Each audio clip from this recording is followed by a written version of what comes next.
ওই যে এই ৪৫টা নার্সারি কাছে এটা তো আমি শিখের কাছে ওকে আমি সব শিখের কাছে না এখন আমি এখন এই কথাটাই বলি ঠিক দাবি সেই দাবির প্রেক্ষিতে আমি যে গণনা করব সেই গণনা করার যে একটা পরিবেশ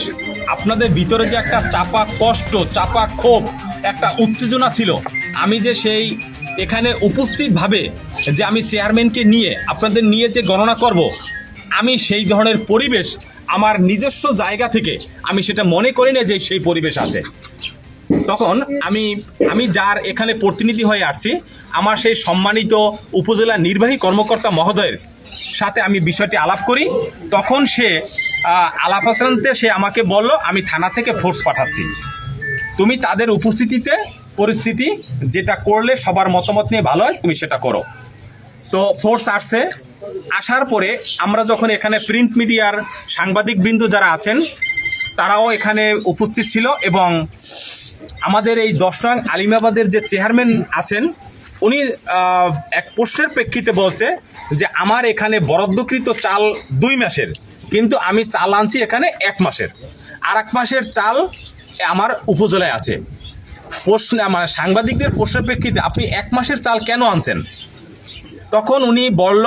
যে আমার এখানে গোডাউনে ইতিমধ্যে বিভিন্ন ধরনের চাল আমার আছে গোডাউনের যে সংকীর্ণতার জন্য গোডাউনে যেহেতু আমাদের এখানে চালটা ধরে না এজন্য আমি ১ ট্রিপের চাল আনছি আর ১ ট্রিপের চাল আমার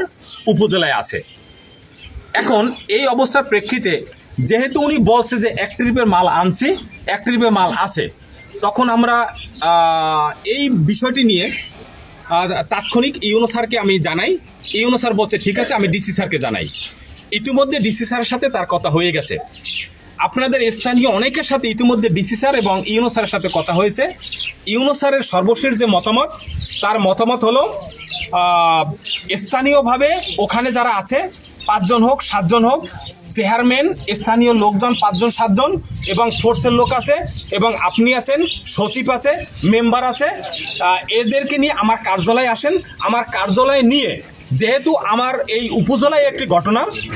এবং ওই পরিষদের আপনি আমার প্রতিনিধি সেই প্রতিনিধি হিসেবে আমরা এখানে বসে তার সাক্ষাৎকার নেই আমরা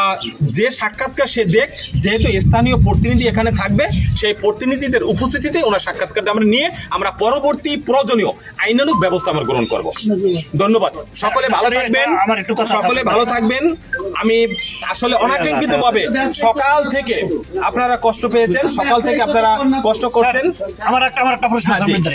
আপনি সকালে আসছেন সকালে আসিয়া আপনি যখন বসছেন চেয়ারম্যানের সাথে ওই চেয়ারের টেবিলে বসছেন বসকে বলছেন যে ২ মাসের চাল দেবো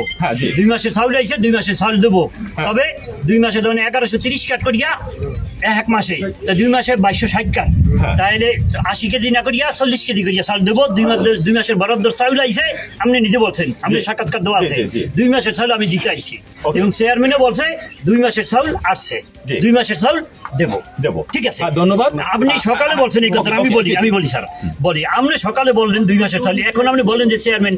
এখন সবাই আমরা যে বলছি আপনারে যে চাল ২ মাসের চাউলের জায়গায় নাই ও চাল বেশি আইছে ৭০০ বস্তা আপনারে বলছি এই জন্য আপনি গুনবেন করিয়া থানা থেকে প্রশাসন আনছেন এখন প্রশাসন আনার পর এখন যখন আমরা গুনবো এখন সে বলে ২ মাসের না আমি ১ মাসের আছে আপনি নিজেও মুখ দিয়ে বলছেন ২ মাসের চাল দিতে আসছি আমি ধন্যবাদ মাইনুদ্দিন ভাইকে ধন্যবাদ মাইনুদ্দিন ভাই যে প্রশ্নটা করছে আপনারা সবাই শুনছেন তার যে প্রশ্ন সে প্রশ্নের জায়গায় সে রাইট আছে আমার এখানে যে এই উপজেলা যে বরাদ্দ আমার কাছে রেকর্ড আছে এই উপজেলা বরাদ্দ আসলে ২ মাসেরই এবং আমি ২ মাসের চাল দিতেই আসছি এখন একজন ট্যাগ অফিসারের যে বিষয়টা ট্যাগ অফিসারের যে দায়িত্বটুকু সীমাবদ্ধতা আমি আপনাদের বলি এখানে উপজেলা গোডাউন থেকে যে চাল আনা চাল নেওয়া বা ওখানে যে চাল ওই ইউনিয়ন পরিষদ কার্যালয়ে যে পৌঁছাবে এই দায়িত্বটা একজন ট্যাগ অফিসারের না এই দায়িত্বটা হলো অত্র মানে ওই সংশ্লিষ্ট ইউনিয়ন পরিষদের চেয়ারম্যান এবং সচিব এবং ওখানে মেম্বারদের নিয়ে তো এখানে আমি যে ২ ট্রিপের চাল দেবো সে চালের রেকর্ড তো আমার এখানে আছে কিন্তু যখন আপনাদের সকাল থেকে আসার সাথে সাথে স্যার আমার ২ ট্রিপের মাল আপনি দেবেন এখানে চাল কম আছে চেয়ারম্যানও স্বীকার করছে এবং সেই যে ২ ট্রিপের চাল কম আছে তখন তো আমার কাছেও বিষয়টা একটু খটকা লাগছে যে কারণটা কি ২ ট্রিপের মাল তাহলে তারা এত স্ট্রংলি কিভাবে কথা বলে তখন কিন্তু আমি যে আপনাদের দাবি ছিল আপনাদের চাল গণনা হবে আমি কিন্তু গণনা যদি ওই সময় করতে যাই ও সময় যদি একটা অপ্রীতিকর ঘটনা ঘটে উত্তেজনা বশত, তখন এই দায়ভার কে নেবে? তখন আমি ইউনো স্যারের সহযোগিতা চাচ্ছি। ইউনো স্যার সে থানা থেকে কি পাঠাচ্ছে? ফোর্স পাঠাচ্ছে। ফোর্স আসার পরে এখানে প্রিন্ট মিডিয়ার যে সাংবাদিক ভাইরা আছে তাৎক্ষণিক তারা তাকে প্রশ্ন করছে এবং তার সাক্ষাৎকার নিচ্ছে চেয়ারম্যানের। চেয়ারম্যান তখন বলল যে স্যার আমি এখানে চালানছি, আমি অ্যাক্টিভ। এখানে ট্যাগ অফিসারে কি করার আছে বলেন? আপনারা সবাই জ্ঞানী। টাকা পয়সার কিছুই নেই স্যার, আমরা এক মাসের কথা